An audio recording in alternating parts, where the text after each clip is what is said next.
how terrifying it'd be if some Grim Reaper character were just running around grabbing people. Ah! And it's Halloweird again. Halloweird, Halloweird, Halloweird. We've got all the monsters all around us. I even have a Cookie Monster on my shirt. Let the weirdness begin.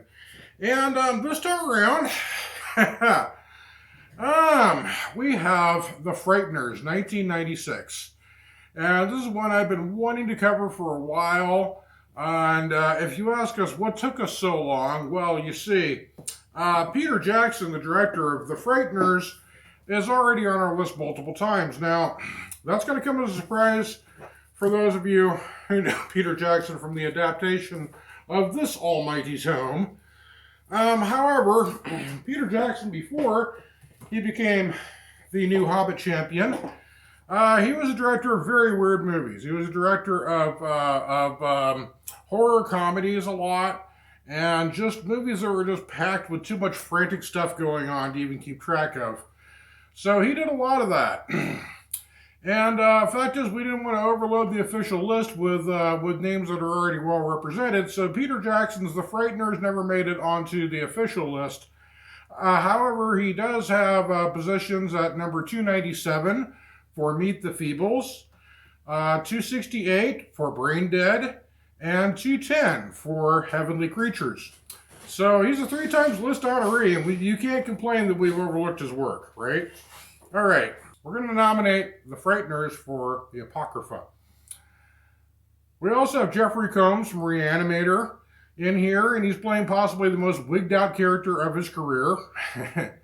And once again, a soundtrack by Danny Elfman, this time not self-plagiarizing either of his earlier soundtracks too much. And a special rarity, Michael J. Fox in a leading role.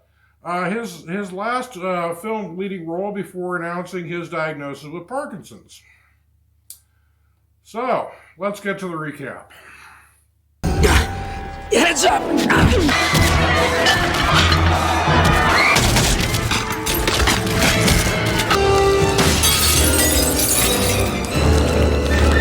Freeze! Oh, good shooting, Tex. And she was so young and beautiful. Recap, a pre-Tolkien Jackson film. Listen to me. Okay, look, I've seen this movie a dozen times and I still can't figure out what's going on. We're going to give you the spoiler-free broad strokes instead. We'll give you just enough to hip you to the premise, and then you're on your own. Michael J. Fox is Frank Bannister, a psychic investigator. Even though he's the real McCoy, able to converse freely with the spirit world, Frank!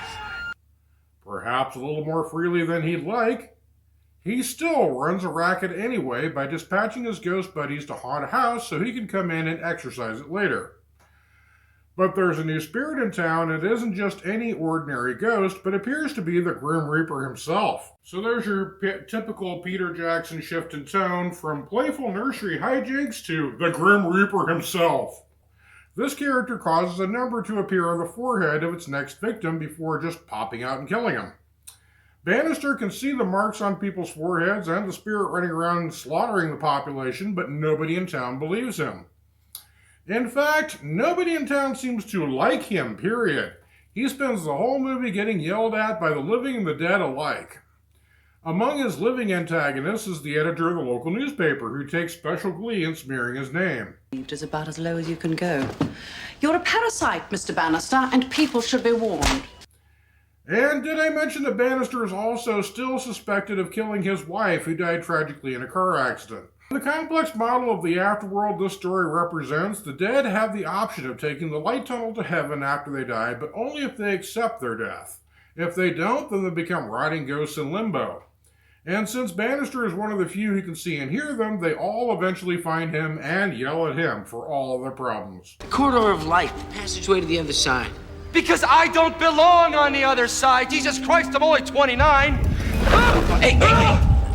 As for that Grim Reaper character, it turns out to be the ghost of a serial killer who terrorized this town years ago. In the space of 27 blood-soaked minutes, 12 innocent people gunned down by hospital orderly John Charles Bartlett. And has somehow escaped hell and gotten a Cloak and Sith upgrade. As Bannister tries to save people from the spirit, it just ends up looking like random people are dying and he's always happening to be on the scene. In what some considered a miscarriage of justice, Patricia Ann Bradley was sentenced to life imprisonment, although it was never proven that she actively participated in the killings.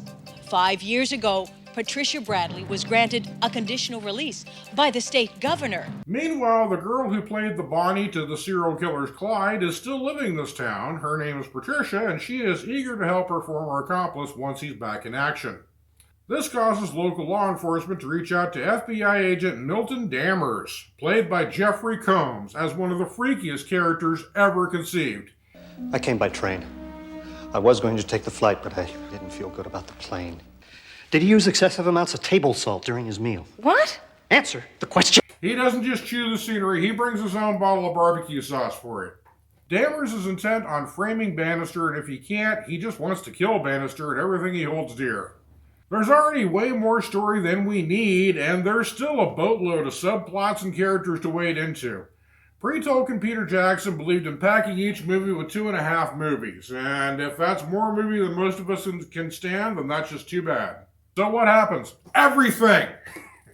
Dammers is after Bannister. Bannister is after the Grim Reaper returned serial killer. The Grim Reaper is after random townies. The police are after Bannister. They all fight and fight some more.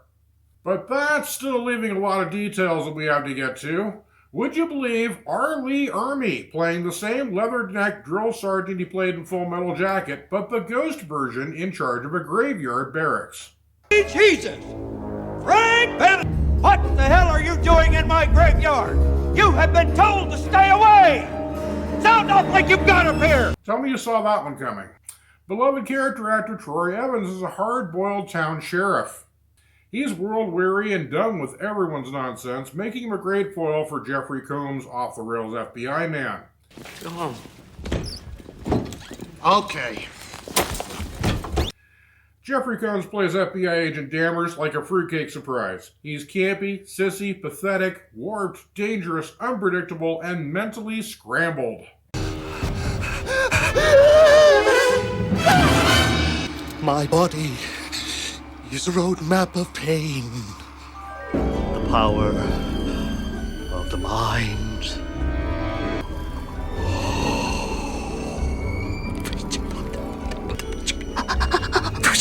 Oh my god, it's gonna lick the camera. Let's also give a shout out to John Astin as the Wild West Ghost Judge. You know him better as the original, Gomez Adams himself. Here he's a falling apart spook with a pervert streak and a thing for Egyptian mummies. In the middle of this pinball game of bonkers is Lucy Linsky, played with true grit by Trini Alvarado. She's Ghost Ray's widow, and hence she's the plot pinball. I mention her the least out of the cast because she's forced to be the normal person. At least that is until she jumps at the chance to cryogenically freeze Frank so he can enter ghost mode, but only until she can revive him 20 minutes later. Nobel Prize-worthy stuff, but small-town doctors do this all the time. He's alive! Now, if you have an Elvis statue, that's tacky. However, if you have an Elvis blanket, that's classy. Dee Wallace is Patricia, the ghostly serial killer's girlfriend. At first, she's a shrinking violet on house arrest, but when it's time to show her true colors, she's a shotgun-blasting, cackling lunatic. And finally, Michael J. Fox himself. Bannister is almost an amoral character. Not only does he think nothing of fleecing the townfolk, but he's even kind of a jerk to his own ghost posse. Start pulling your weight, guys. You're going back to the cemetery. His trials and tribulations throughout the movie even require him to have an out-of-body experience to become a temporary ghost himself. By the end of the film, he's redeemed himself, but just barely.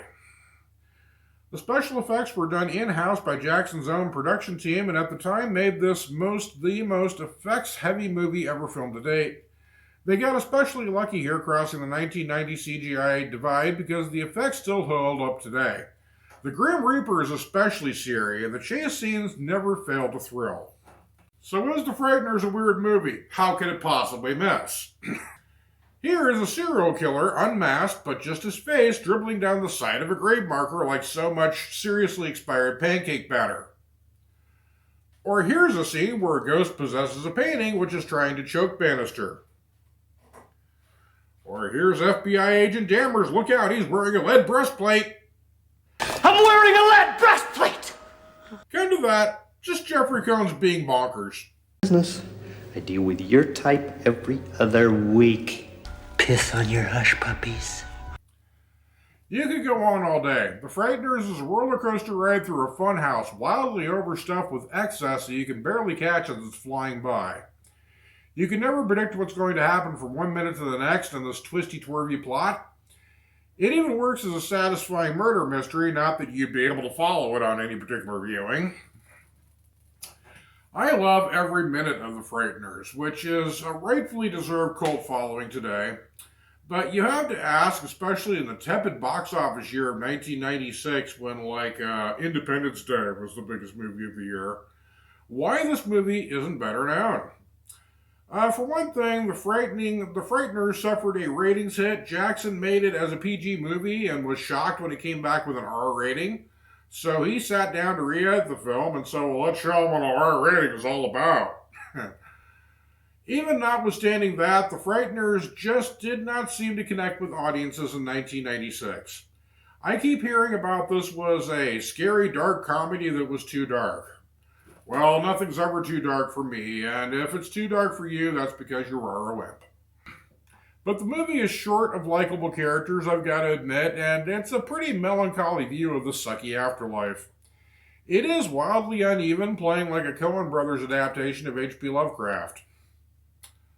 So there, that's your Halloweird homework assignment. Go see The Frighteners. It's streaming on Tubi, and in fact, it's usually streaming somewhere one or another. It has ghosts, it has graveyards, it has spooky stuff going on, and it has tons of imagination on display. What more could you ask for your Weird October viewing? I mean, there's got to be some kind of rational explanation for all this.